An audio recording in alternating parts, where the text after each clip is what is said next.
नमस्कार। मैं उमेश यादव,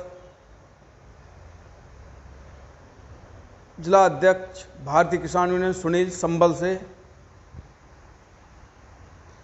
आज सभी साथियों को अवगत कराना चाहता हूं कि आज भारतीय जनता पार्टी के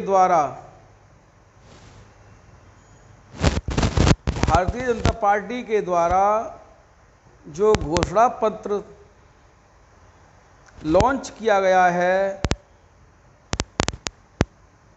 उसमें देखो आज किसान भाइयों को क्या क्या दिया गया है, कितना झूठ बोला गया है, कितने बड़े बड़े वादे किए गए हैं।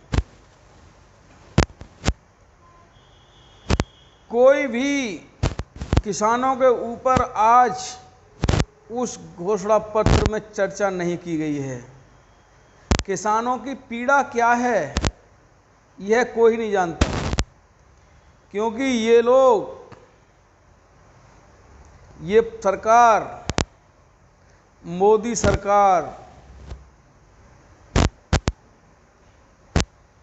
उद्योगपतियों की सरकार है, तो ये क्या जाने गरीबों की, किसानों की, मजदूरों की पीड़ा क्या होती है, रोजगारों की, बेरोजगारों की क्या पीड़ा होती है, नौकरियां देनी है या नहीं देनी है। साथियों, इस घोषणा पत्र को देख करके लग रहा है कि इन्होंने अपनी परचून की दुकान चालू कर दी है, आपको लेनी पड़ेगी, इस हिसाब से कार्य कर रहे हैं। क्या मुद्रा योजना में किस किस साथी को 20-20 लाख या 5-5 लाख रुपए मिले, उसे बढ़ा करके 20 लाख कर दिया गया। कौन सी बैंक आपको पैसा दे रही है मुद्रा में? अगर मुद्रा में पैसा देती भी है तो बैंक वाले 50% उसमें से पहले ले लेते हैं। वो भी 1 लाख रुपए मुद्रा लोन किया था पीछे, आज उसे 1 लाख 5 लाख बढ़ा करके 20 लाख कर दिया गया है। इसमें कौन सी गरीब किसानों को, मजदूरों को मुद्रा लोन की सुविधा मिली थी? मुझे कमेंट बॉक्स में जरूर बताएं। झूठ पर सरकार पूरी तरह से चल रही है और झूठ के अलावा दूसरा कोई भी काम नहीं कर रही। झूठ बोल करके जब हम 100 बार झूठ बोलेंगे तो झूठ को सच मानना पड़ता है, और यही भारतीय जनता पार्टी कर रही है। एक एक नेता झूठ पर आधारित है।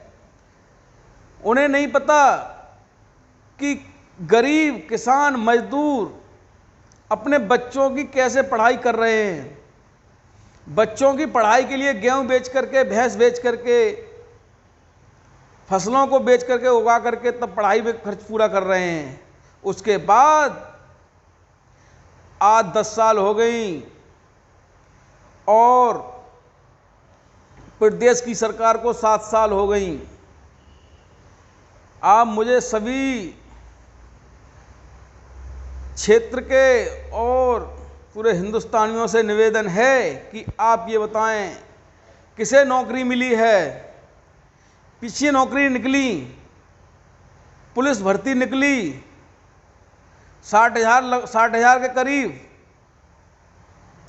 और उसमें जो फार्म पड़े वो 60 लाख फार्म पड़े, और उन फार्मों की कीमत 24 करोड़ रुपए से ऊपर सरकारी खजाने में पैसा जमा करवाया गया। उसके बाद वो भर्ती कैंसिल कर दी गई। अब उसकी भर्ती आगे होगी, और ये सरकार, मैं आपको ये भी बताना चाहता हूं कि ये सरकार आपकी नौकरी को ध्यान ना दे करके प्रचार में ध्यान ज़्यादा दिया जाता है। कहीं राशन के झोले छपवाए जाते हैं, झोले राशन के बांटे जाते हैं, उसका अगर टेंडर उठवा के देख लिया जाए तो टेंडर में कितना पैसा कमाया होगा। इसकी सीबीआई जांच होनी चाहिए। ईडी इस पर काम करे, सीबीआई इस पर काम करे कि ये झोले छपवाए गए, इसका क्या कीमत है, ये बैनर लगवाए जाते हैं, इसकी क्या कीमत है, क्या टेंडर दिया गया है, इस पर जांच हो। सीबीआई जांच होनी चाहिए, क्योंकि अन्य पार्टियों पर ही सीबीआई जांच नहीं होनी चाहिए, सत्ता की पार्टी पर भी सीबीआई जांच होनी चाहिए। बड़े बड़े घोटाले होते हैं, ठेके दे दिए जाते हैं, टंकियों के पानी की टंकी जो घर घर गांव गांव लग रही हैं, उसमें 80% चोरी हो रही है, इसकी जांच होनी चाहिए। टेंडर कितने का हुआ है, इस पर सीबीआई जांच होनी चाहिए। और नौकरियों क्यों ना निकली, इस पर सीबीआई जांच होनी चाहिए।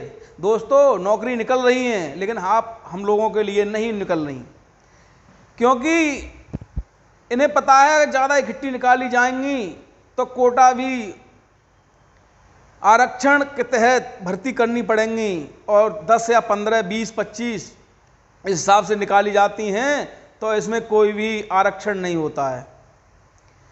भर्ती हो रही हैं, स्कूलों में भर्ती हुई हैं, सब विभागों में भर्ती कर रहे हैं, लेकिन अपने हिसाब से उन्हें करना है, वो करना है। आज किसान, गरीब मजदूर बच्चों को पढ़ाने के लिए खून पसीना एक कर रहा है। जो खून पसीना एक कर रहा है उसके लिए कुछ नहीं मिल रहा, उसे तो बस दे दिया गया है कि राम मंदिर बना दिया। मंदिर में क्या घंटा बनाएंगे हैं, बताइए?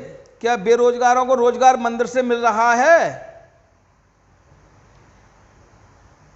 मंदिर की हिंदू मुस्लिम पर, क्या हिंदू, क्या मुस्लिम, क्या सिख, क्या ईसाई, क्या भारतवासी नहीं है?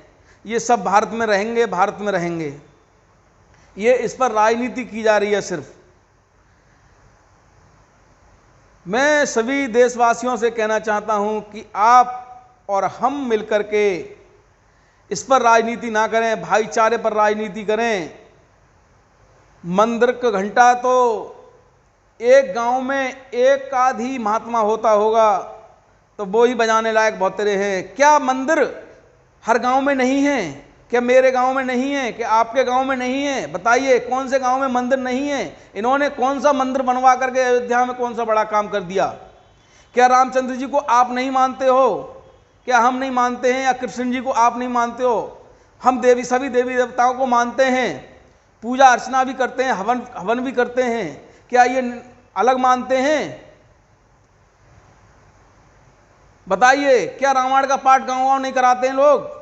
हम लोग भी कराते हैं, सब लोग कराते हैं। बताइए, ये जुमला, इनका मंदिर के ऊपर जुमला नहीं चलेगा।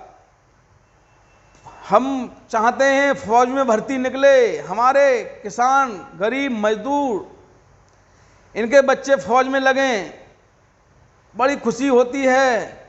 आज 7 साल हो गई, उत्तर प्रदेश बदहाल हो गया है और कोई भी रोजगार नहीं मिल रहा है। सिर्फ मिल रहा है तो घंटा हिलाने के लिए मंदिर मिल रहा है। साथियों, इस मंदिर की राजनीति छोड़ करके मुद्दों की राजनीति किया करो। और मैं कहना चाहूंगा कि अगर सरकार बदलती है, जांच सीबीआई इन पर भी बैठेगी जरूर, सीबीआई जांच जरूर होगी, ईडी के छापे इन पर भी पड़ने जरूर हैं। इतनी बड़ी बात नहीं है, ये सारी चीज चलेंगी। राजनीति का मुद्दा, क्योंकि ठेके दिए जाते हैं, वो अपने लोगों को दिए जाते हैं और उसमें इतनी बचत की जाती है कि वो काम नहीं हो पाता।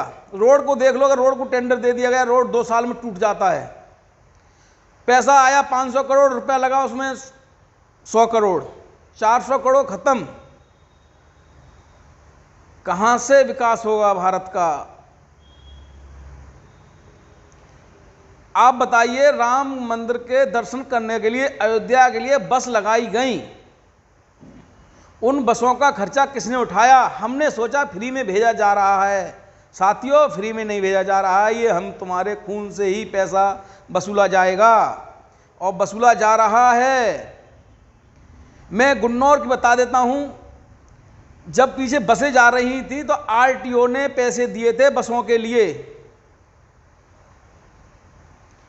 जब आरटीओ अपने घर से नहीं लाएगा, आपका चालान करेगा, पूर्ति करेगा, रिश्वत लेगा। ये रिश्वतबाजी बढ़ाई जा रही है, काला बाजारी बढ़ाई जा रही है। बस मैं इसी के साथ अपनी वाणी को विराम देता हूं और सभी भाइयों को बहनों को मेरा राम राम नमस्कार। जय श्री राधे।